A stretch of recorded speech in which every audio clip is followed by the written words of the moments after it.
1692 means we got shots fired. 4:15 ASO.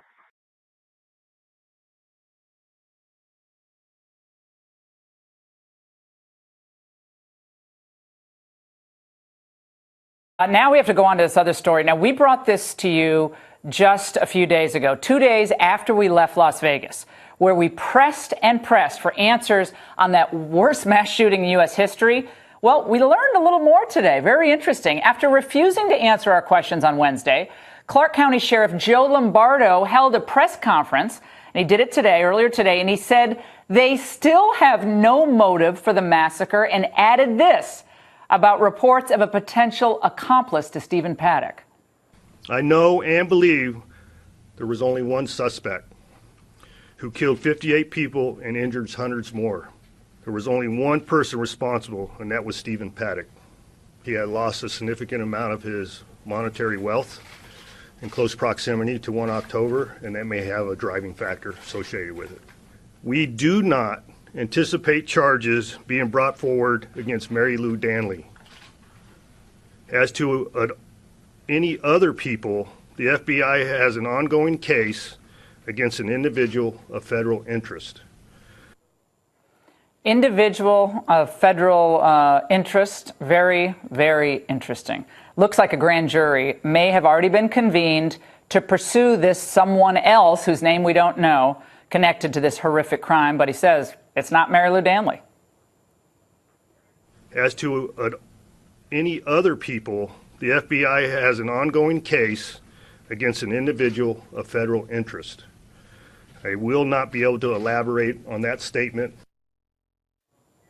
Another lovely tidbit of information, this freak Paddock had multiple photos of child pornography on his computer. Oh, and by the way, officials announced just this week that Paddock's body was cremated and his ashes sent to his brother in Florida. Wow. Joining us now to try to piece this all together, former LAPD Detective Mark Furman is in Sandpoint, Idaho, and he's been following all these developments. And in Las Vegas, the author of The Power of Relentless and the host of War Now, the Wayne Allen Root Show on USA Radio. Wayne Allen Root is here. Wayne, let's start with you. You've been on this from the beginning. Las Vegas is your hometown. From the beginning, you've raised questions about a possible terrorist connection to this case that the feds kind of moved quickly to, discount early on. What did that very odd Lombardo press conference today tell you? He looked very uncomfortable. I think every Lombardo press conference has been odd, and he always looks uncomfortable with the FBI staring him down behind him, and we aren't getting the answers we deserve. That's all I've ever said. I don't know that there's a terror connection. Nobody knows that. But I do know that we have not gotten the right answers. The people of Vegas who call my talk show all the time, no one believes what we've heard from the FBI. No one believes what we've heard from the police. And by the way, it's awful strange that our president, who I love, I'm one of the biggest fighters on behalf of Donald Trump, but he loves to wade into controversy and crisis and chaos. And Donald Trump has said nothing about this, which leads me to believe the government knows much more about this than they're willing to let on. So I think that there's so much more that we're going to learn in the future that we just don't know right now. We're not getting the right answers from the people in authority. Mark Furman, we know in the days right after the shooting, ISIS and certain ISIS websites had claimed that Stephen Paddock had converted to Islam 6 months earlier. Now, we have no evidence that he had in that photo, the only photo of him. He has a shot glass. If he converted to Islam, he would probably wouldn't be drinking, but maybe he would be.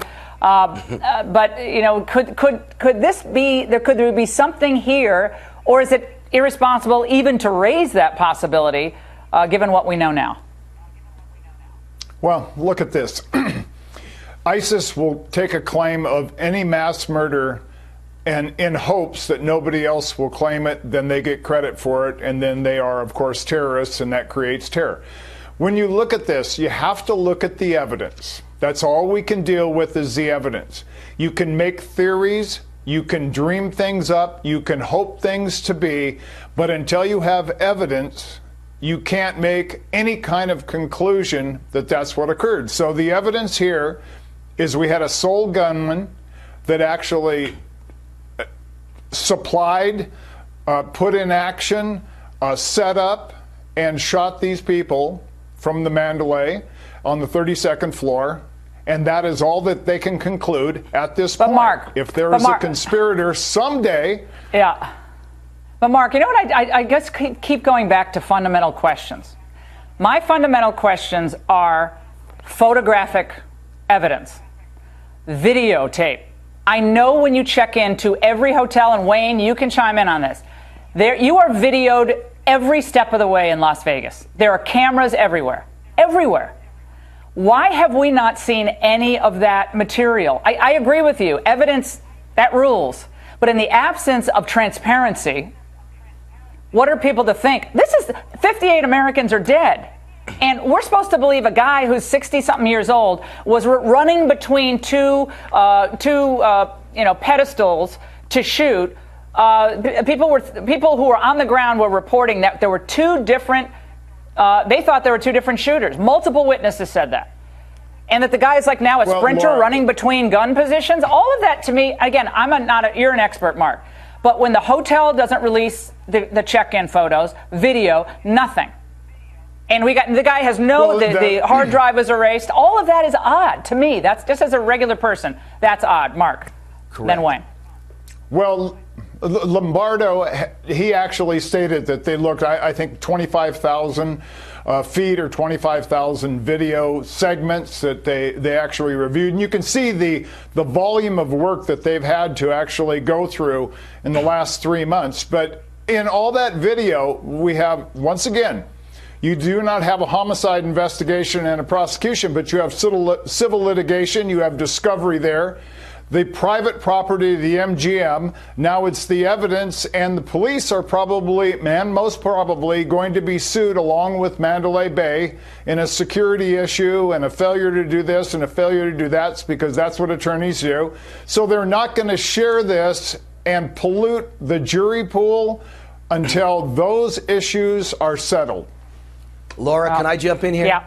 Go ahead, Wayne. I would say it's not 1963, okay? Maybe Americans believe the JFK story in 1963, but I could tell you no one I talk to in Las Vegas or anywhere in this country, because my show is national now, none of the callers believe this story.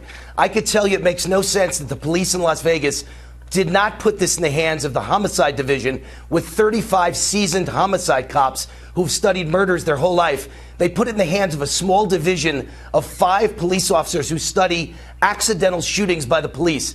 I'd love anyone, including Mark, to explain that. You can't explain to me how a guy at the age of 60 wakes up one day and becomes Rambo, and you can't explain to me how within days of this shooting, suddenly Jared Kushner was sent to Saudi Arabia in a secret visit, and that's a fact. Politico outed this visit by President Trump. And when he gets to Saudi Arabia, he gives a diplomatic pouch to the king of Saudi Arabia.